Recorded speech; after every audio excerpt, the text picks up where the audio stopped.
Artinya zaman kita hidup pun sebenarnya kita tidak bisa ngelola kehidupan itu tidak bisa. Nah kalau sama nggak bisa, nanti setelah mati juga tidak bisa. Ya sudah, ketika kita hidup yang ngelola juga Allah, ketika mati juga yang ngelola. Bedanya apa? Nah, ini di sini terus kita dilatih inna sholati wa nusuki wa mahyaya wa mamati lillahi rabbil alamin. Tapi kenapa kita ragu terhadap kehidupan setelah kematian? Karena ketika kita hidup seakan-akan kita tahu cara hidup. Makanya Allah itu tersinggung betul ketika ada orang merasa bisa ngelola cara hidupnya. Makanya kata Allah, kalau gojlok orang-orang yang kepedean itu, kalau kamu top, mbok jangan mati. Itu falaula in kuntum ghairu madinin tarji'unaha in kuntum shadiqin. Kalau kamu merasa top itu jangan mati. Di mana-mana mati itu tidak top. Falaula idza balaghatil hulqum wa antum khina idzin tanzurun. Mbok ketika nyawa kamu sudah sampai kerongkongan, kamu tarik lagi supaya kamu tidak mati. Mati itu tidak top. Katanya kamu top kok. Mati. Jangan mati. Kalau top itu jangan mati, jangan miskin, jangan tua, jangan jadi jelek. Pokoknya top terus gitu. Itu digotol sama Allah. Tapi orang itu lupa bahwa ketika sehat begini kita seakan-akan ngelola kehidupan. Nah gara-gara merasa ngelola seakan-akan kalau mati lalu saya gimana ya kalau mati. Nah cara berpikir masyarakat gini, kalau kampung ini mau dibalik sama Allah, mau ada adab, logikanya yang tahu akan ada adab itu pasti sudah pergi. Padahal Nabi Yunus pergi ini bukan karena takut adab, mangkel. Nabi Yunus itu minggat tadi abako itu. Abako itu kalau dalam bahasa Arab pergi gak pamit ya. Kalau orang Jawa bilang minggat. Kalau itu sebenarnya saking mangkelnya, saking emosinya, beliau akhirnya meninggalkan kaumnya tanpa pamit. Tapi kaumnya itu menjadi tahu bahwa ini serius Yunus. Buktinya dia agak berani di kampung. Berarti mau ada adab betul itu. Dan efek positif dari teori itu, teori kultur tadi. Akhirnya mereka tobat. Saat itu juga mereka wiridan di lapangan. Terus semua kesalahannya diselesaikan. Sampai ada rumah yang sudah dibangun permanen karena di tanah tetangga. Dirobohkan saat itu juga. Bahkan ada batu yang dulu nyuri. Satu dua batu yang dulu hasil nyuri, saat itu juga dirobohkan, dikembalikan sama penghuni. Hari itu semua kedoliman diselesaikan. Ini penting saya utarakan, jadi tobat itu tidak hanya istighfar. Kalau istighfar ribet, tobatnya orang punya utang terus istighfar gitu kan ribet. Kan ribet itu. Ada punya utang terus minta maaf itu kan ribet itu. Harus diselesaikan itu. Tobat diterima sama Allah. Batas akhir finish dari harusnya ada adab, misalnya Senin, Selasa, Rabu, harusnya Rabu itu sudah kena adab, ternyata Rabu itu tidak kena adab. Nabi Yunus sebetulnya juga penasaran kampungnya itu kena adab tidak, dilihat dari jauh ternyata tidak, tambah kecewa dia. Gitu. Wah ini saya kalau pulang pasti dibunuh karena saya ada pembohong. Di masyarakat situ ada aturan siapa yang bohong dibunuh. Padahal Nabi Yunus ngumumkan nanti Rebu ada azab. Kira-kira gitu. Ternyata Rebu itu udah ada azab, makanya dia sudah di batas kampung kembali minggat lagi karena nanti pulang pasti dibunuh karena dia ada kebohong. Ya akhirnya masyhur itu. Terus dia ikut nelayan sekenanya, yang penting lari dari kampung. Ikut nelayan sekenanya. Zaman itu ini saya ulang lagi zaman itu. Nanti ini efeknya nanti ke tauhid. Zaman itu para nelayan tuh kayak sepakat. Kalau ada kapal atau perahu kok mau tenggelam, itu pasti ada yang minggat. Hanya minggat itu pergi tidak terhormat itu. Terus fasahama fakana minal mudkhadin.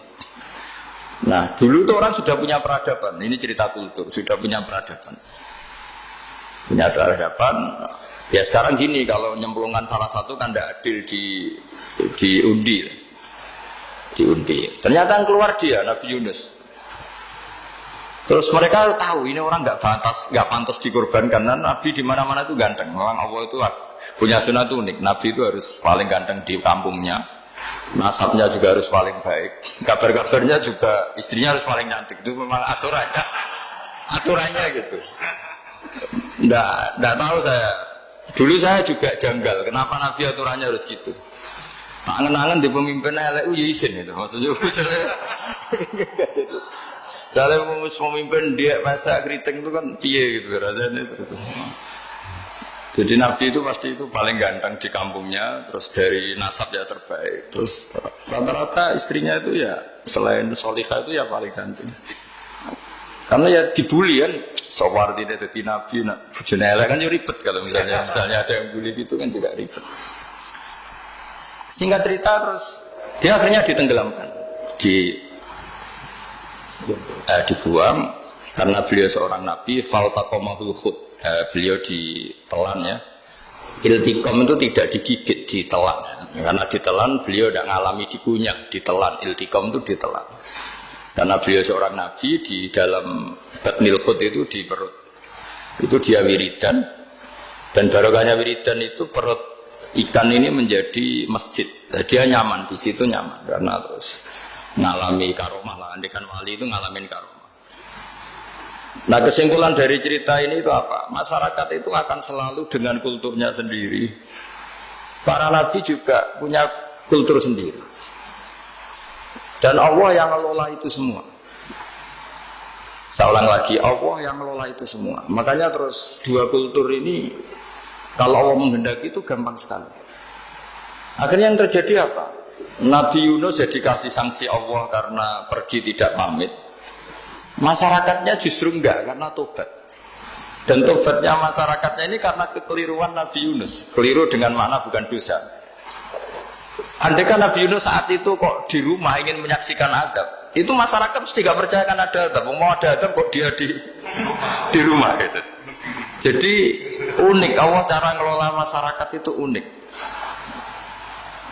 Nah, dari keunikan-keunikan cara Allah ini kemudian lahirlah ilmu yang bernama ilmu tauhid, ilmu tawakal, ilmu pasrah nang pangeran gitu.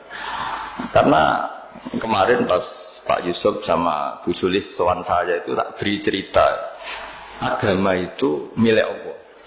Jika teori yang dikatakan manusia itu ya teori saja, tetap semua itu di tangan Allah. Ya saya saat itu cerita, misalnya saya ditanya, ini besi, materi besi dengan kaca itu kuat mana? Mesti kita menjawab kuat besi. Tapi saya yang mengendalikan besi dan kaca. Ternyata saya punya merencanakan menghasilkan besi, menetapkan kaca ini tak simpan, akhirnya puluhan tahun. Yang ini saya rencanakan, saya hancurkan itu. Andai kan si yang menjawab tadi tahu rencana saya, mesti kuat bilang kuat kaca. Gitu. Makanya contoh paling gampang tadi, dinosaurus itu hewan paling kuat malah musnah. Pitik yang nggak kuat sampai sekarang. Karena Allah bikin dinosaurus itu punya rencana dihancurkan ya. Sementara ayam enggak, gue rame-rame dunia gitu. Sehingga ya sudah. Nah, agama itu seperti itu. Agama itu sesuai rencana Tuhan. Sehingga ini cerita Nabi. Sehingga Nabi itu kadang nggak tahu bedanya antara sesuatu yang punya data, punya perangkat-perangkat untuk menuju A misalnya. Itu nggak tahu bedanya. Jadi kalau Nabi ditanya misalnya gini, onta itu lahir dari betinanya, dari indukannya bisa? Ya bisa. Lahir dari batu, jawabnya ya bisa. Kalau dia seorang Nabi pasti jawab bisa. Jadi kalau Nabi ditanya, mata air itu keluar dari bumi kedalaman 7 meter, bisa. Keluar dari sini, dari meja, jawabannya ya bisa. Karena Nabi itu saking dekatnya Allah, tahu betul bahwa perangkat di dunia ini tidak bisa mendikte Allah. Semua itu kehendak Allah. Logika yang terbangun Nabi itu sebenarnya gampang ya. Kalau kita teliti itu hanya gampang itu, sesuatu yang benar itu pasti bisa dijelaskan secara gampang. Nah ini ngaji tauhid biar tidak terlalu berteori terus. Karena kalau saya cerita uang pinter jenengan. Nah, dan saya tidak ingin pinter tentang uang.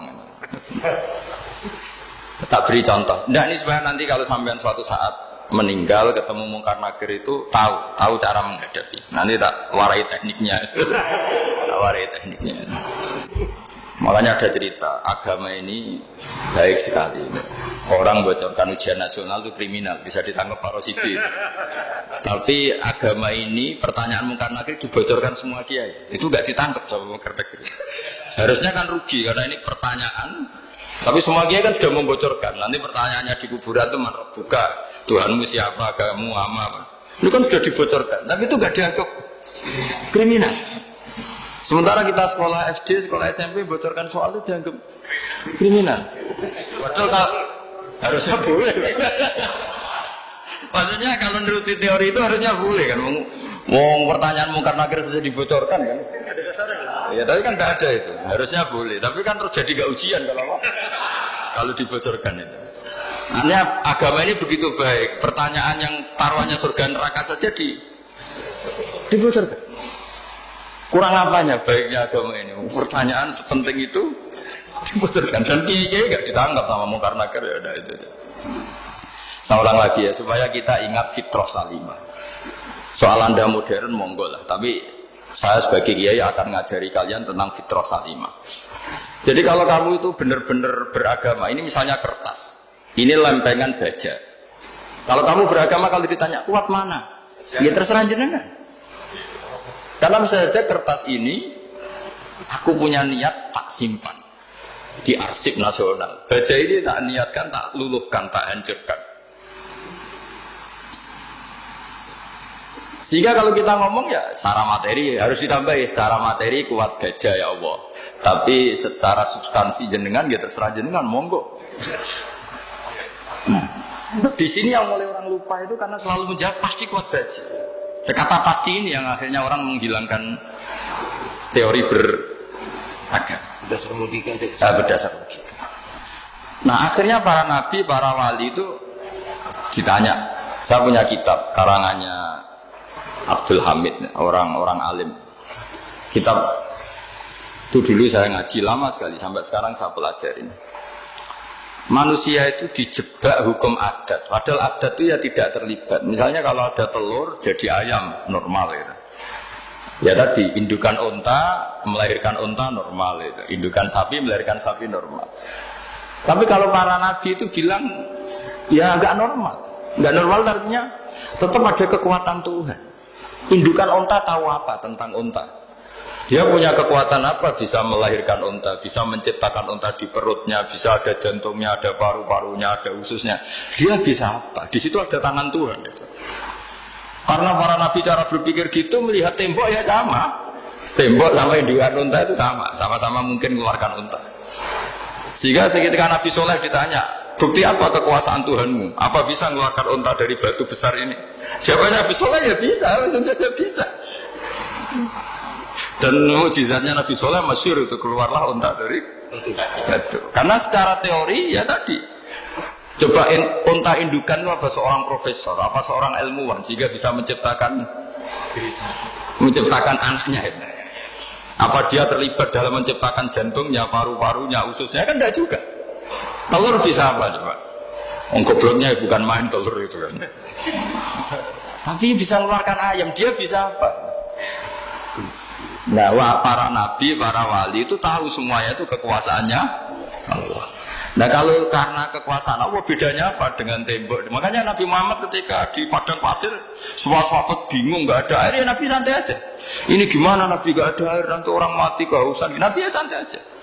Kamu ingin air katanya? Iya. Nabi nunjuk apa itu ya sudah terus ada air. Ada yang keluar dari jemarinya, ada karena Nabi itu nggak tahu bedanya antara ini mungkin dan tidak mungkin, itu nggak tahunya itu ya semuanya itu Allah. Kalau kamu kan nggak, wah daerah gini nggak mungkin ada air. Ini kan padang pasir. Air itu biasanya di daerah hutan gini malah berteori macam-macam. Seakan-akan tidak ada Tuhan. Jadi kalau orang nggak bakat wali pasti berpikirnya gitu. Makanya nggak wali-wali, itu orang nggak bakat karena itu kan artinya menafikan kekuasaannya Allah kan. Seakan-akan Allah tidak mampu bikin air di situ. Tapi kalau Nabi santai aja. Makanya Nabi Ibrahim ketika mau dibakar ya santai aja. Menurut beliau api bisa apa? Jadi itu meskipun hukum adat dia selalu berjalan. Normalnya api yang membakar di padang pasir, normalnya ya nggak ada air. Normalnya batu ya nggak mengeluarkan unta. Tapi kamu jangan terjebak oleh keseharian yang Anda lihat. Tetap di balik itu ada kekuasaannya Allah Subhanahu wa Ta'ala.